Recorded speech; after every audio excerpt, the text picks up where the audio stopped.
ওয়ালাইকুম গাইস, আমরা এখন চাপা শুটকি ভর্তা বানাবো। শুকনো মরিচ নিছি আর চাপা শুটকি, রসুন আর পেঁয়াজ এলে ব্লেন্ডার করবো, করে তারপরে মশলাটা তেলে টালবো। আপনারা দেখতে থাকুন। সব একসাথে ব্লেন্ডার করবেন? হ্যাঁ হ্যাঁ হ্যাঁ,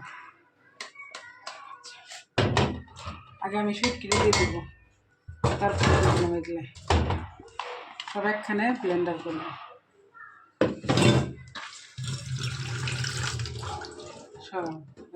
হ্যালো গাইস, এই দেখেন আমি সয়াবিন তেল দিলাম,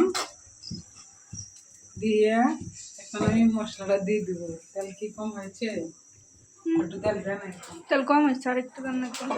তেল আমাদের সেই ব্লেন্ডার করা শুটকি, ব্লেন্ডার করা চাপা শুটকি। আরো তেল দিয়ে দিল। শুটকির কালার এটা ভাজতে ভাজতে একদম কালো কালার হবে না? লাল কালার হবে, লাল।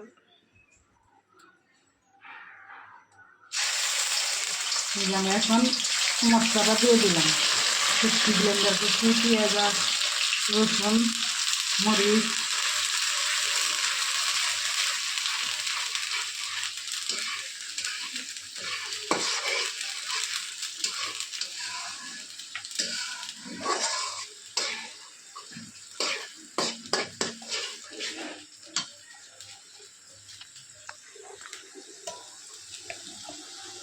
আমাদের চাপা শুটকি ভর্তা হয়ে গেছে। আমি এখন নামায় নেব।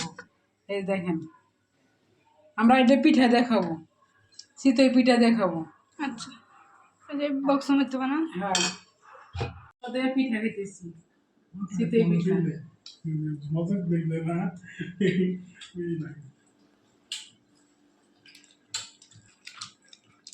হাই রে মজা, এত মজা কে? বোমা খাও। আপনারা লাইক করেন, শেয়ার করেন, সাবস্ক্রাইব করেন। খুদা হাফেজ। খুদা হাফেজ।